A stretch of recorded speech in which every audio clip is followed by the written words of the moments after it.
Olá pessoal, sejam bem-vindos a mais um Dicas do Vernalha.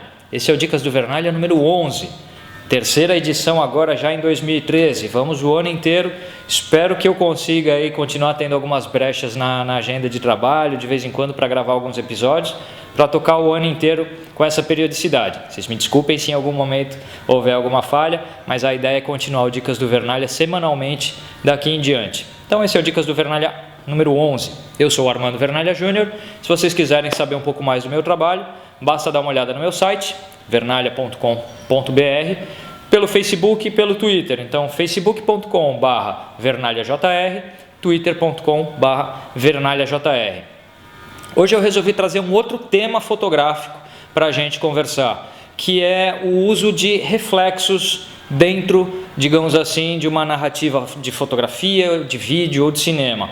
O como a gente usar superfícies reflexivas, seja um espelho, um carro, uma poça d'água, uma janela, como a gente pode, digamos assim, utilizar esse tipo de superfície dentro de uma fotografia. A gente falou um pouco já de fotografia noturna, por exemplo, que é um tema, e eu costumo dizer que o reflexo, para mim, é também um tema. E é um tema muito querido, eu gosto bastante de trabalhar com a fotografia de reflexos. Toda vez que chove eu saio por aí procurando poças d'água para buscar uma forma diferente de enquadrar a cidade, uma forma diferente de ver o que temos à nossa volta. Normalmente nós observamos o mundo muito de um ponto de vista fixo. Do momento que nós somos adultos e atingimos a nossa estatura final, nós observamos o mundo por esse ponto de vista, por essa altura fixa. E é interessante quando a gente começa a explorar uma ideia de que a gente vai ter que abaixar, ficar rente ao chão para obter uma imagem, ou grudar numa parede de vidros para conseguir uma imagem, enfim, algo que nos tire dessa zona de conforto e acaba proporcionando imagens absolutamente fantásticas. Vou passar algumas imagens para que vocês vejam, e ao longo delas eu vou comentar algumas questões que eu acho interessantes visualmente dessas fotografias. E aí, quem sabe, vocês com algumas dessas ideias podem aí sair para a rua e desenvolver um trabalho muito legal com reflexos. Vamos ver algumas fotos e ver o que vocês acham depois. Vamos começar com uma foto do Memorial da América Latina, aqui em São Paulo. Uma das obras, pessoalmente eu sou suspeito para falar, eu sou bastante fã do trabalho do Oscar Niemeyer, sempre gostei muito. Quem der uma boa geral no meu trabalho vai ver que tem algumas centenas de fotos aí de obras do Niemeyer. E eu gosto muito do Memorial da América Latina. E fiz essa fotografia certa vez lá. Era uma manhã bem cedo, por volta de 7 horas da manhã. E o Memorial da América Latina proporciona o uso de reflexos tanto pelos espelhos d'água que ele tem, quanto pelas superfícies envidraçadas. De certa forma, isso é uma maneira de mostrar uma conversa entre a arquitetura e o ambiente, porque o espelho d'água reflete o céu, dando uma simetria entre a parte de baixo e a parte de cima da fotografia, é uma conversa harmônica entre essas partes, e também é uma conversa entre os lados direito e esquerdo, proporcionados pela superfície envidraçada. Essa forma de ficar repetindo uma imagem pelo seu reflexo cria uma harmonia, um padrão de repetição. Você repete algumas coisas e estas coisas tornam-se, digamos assim, harmônicas, porque você não tem muitos elementos dissonantes. Você tem, na verdade, os mesmos elementos repetidos com algumas variações tonais, às vezes mais escuros por estarem no reflexo, mais claros por estarem na sua existência real, né, fora do reflexo.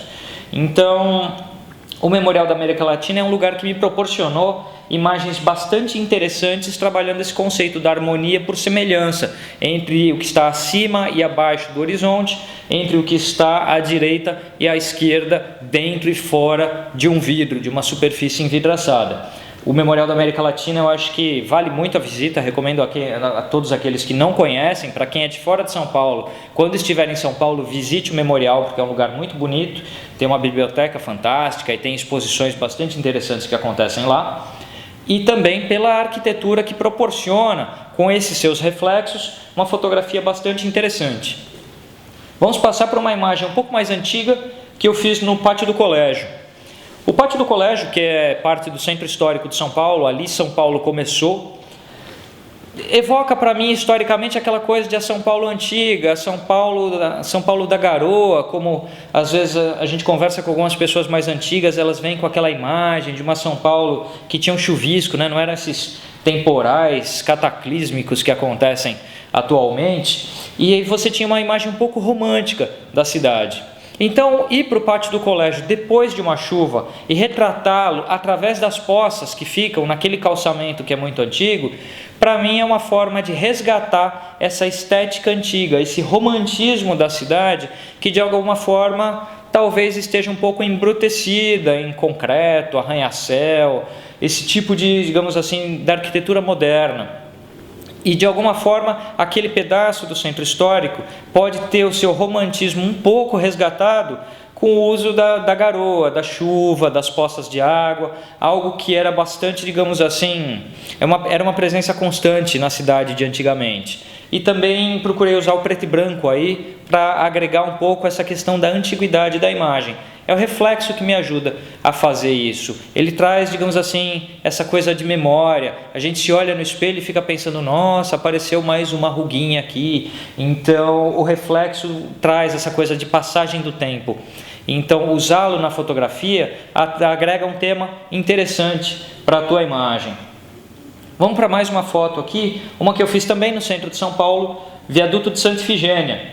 O que acontece aí? A gente tem um pouco da cidade, o skyline da cidade ao fundo, nós temos um traço arquitetônico diferenciado no viaduto, que são as laterais dele em estilo Art Nouveau, muito interessante, mas a parte de baixo da fotografia, ela perde um pouco de vida naturalmente ali. A gente tem muito chão.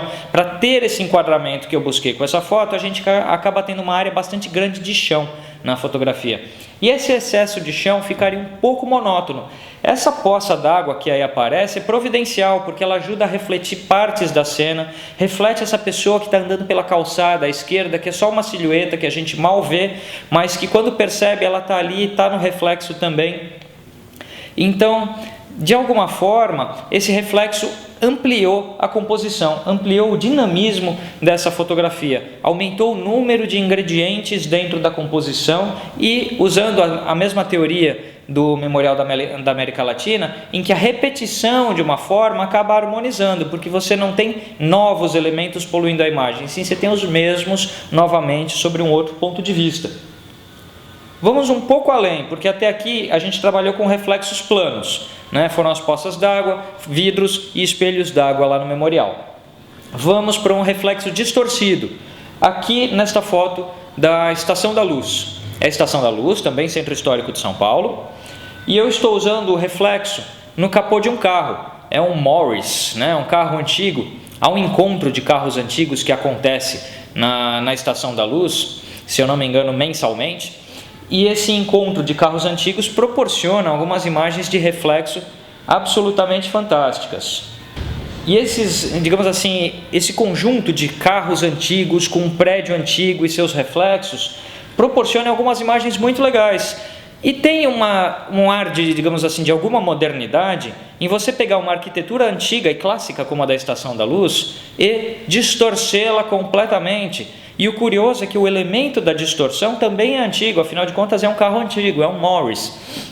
Então, a junção de coisas antigas proporcionando uma estética nova, moderna e com um grau de distorção bastante diferente, que faz as pessoas olharem, pensarem um pouco, até perceberem que, poxa, é um pedaço de um carro, é o capô de um carro.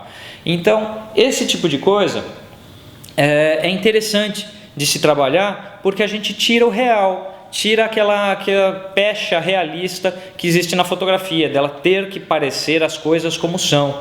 Nesse caso, você tem uma estação da luz distorcida e um carro que está escondido na foto. Vamos mais além, vamos adiante e entrar no mundo da abstração.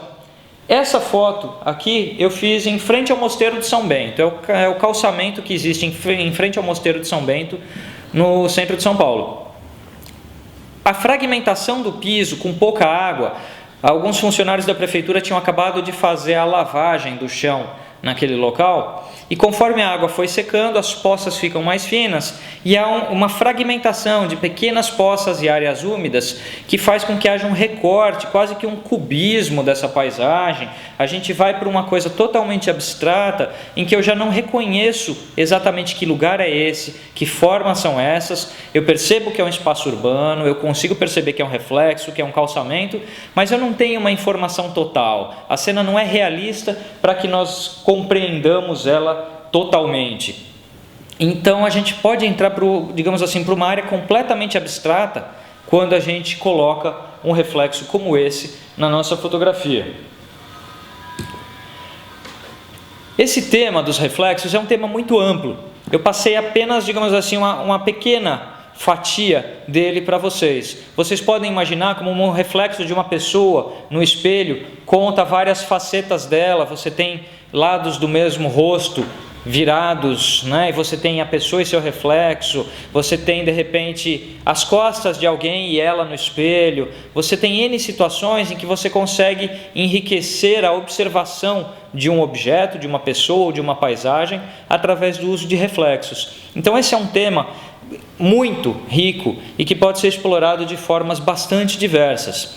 Eu pelo menos gosto muito do tema, espero que vocês tenham gostado também. Caso vocês queiram conhecer aí um pouco mais do meu trabalho, vocês já sabem, a esta altura vocês já decoraram. Vernalha.com.br é o meu site, facebook.com/vernalhajr, twitter.com/vernalhajr. Visitem também os sites dos apoiadores do projeto Dicas do Vernalha, que são a HDVLoc, locação de equipamentos de vídeo, e o Instituto Internacional de Fotografia, Escola de Fotografia e Vídeo. Vejo vocês no próximo Dicas do Vernalha, pessoal. Valeu, obrigado pela atenção, a gente se vê por aí.